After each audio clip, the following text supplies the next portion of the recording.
Welcome back to Masterpiece Minute on Virtual SDMA. I'm your host, Rachel Jans, Associate Curator of Modern and Contemporary Art at the San Diego Museum of Art. Drop by on the first Friday of each month at 10 a.m. to pick up a new mini-talk led by SDMA curators and special guests spotlighting works of art from the museum's collection. In 1965, the artist Ruth Asawa traveled from her home in San Francisco to Los Angeles. She spent 2 intensive months working in lithography, a medium that originated in the late 18th century, but was a new and exciting way for her to work. Asawa was invited by June Wayne, who founded the Tamarind Lithography Workshop in Los Angeles 5 years earlier, and revitalized the printmaking medium with hands-on training for a new generation of artists.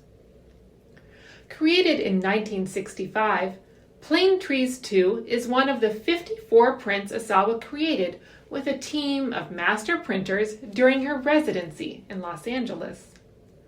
Asawa often drew inspiration from nature, and the plane trees featured in this print lined the streets of her San Francisco neighborhood and filled the nearby Golden Gate Park concourse near the DeYoung Museum.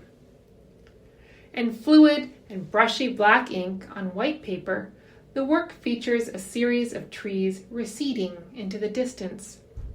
The almost liquid state of the lithography accentuates the distinctive knobby forms of the branches and trunks, lending an exceptional feeling of texture and immediacy. The elegance of black ink on paper is a recurring element in Asawa's art, which we can trace all the way to her childhood. The artist was born in the Southern California town of Norwalk in 1926. It was a farming community at that time. Her Japanese-born father supported his large family as a truck farmer and sent his children to a local Japanese language school, where Asawa spent her Saturdays and first took calligraphy lessons. Recalling the significance of these early lessons, she later noted, "We were taught to look at the space we don't touch, the form in calligraphy. The form is the space around the letter that we leave white as much as the character." Later in San Francisco, where she moved in 1949, Asawa studied calligraphy with the Zen master Hodo Tabase. The idea that the white expanse of paper is just as important as the subject depicted is a simple yet radical notion, one that finds eloquent expression in this print. Not only is the void or the negative space integral to the composition, but the sum is more than the parts. As Asawa once noted, "When I put one shape next to another, I look at the new shape created in space." We can see, then, Asawa's interest in the way elements interact with one another.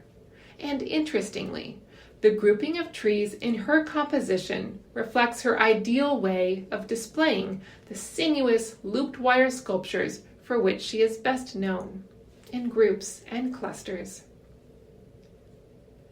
Asawa was again exposed to Zen teachings while a student at Black Mountain College, where she studied from 1946 to 49. Her professors, Max Den and Joseph Albers, emphasized yin and yang, negative and positive, hot and cold, all concepts that resonate with the opposing elements that give life to her work. Based on the principle that oil and water do not mix, lithography exemplifies such binaries, which is perhaps one reason she excelled in her experiments with the medium. As this print and Asawa's incredible body of work attest, magic can emerge from the most elemental materials and palette. June Wayne later marveled, "Anything she touches becomes art." She could make art of a mud puddle if she wished to.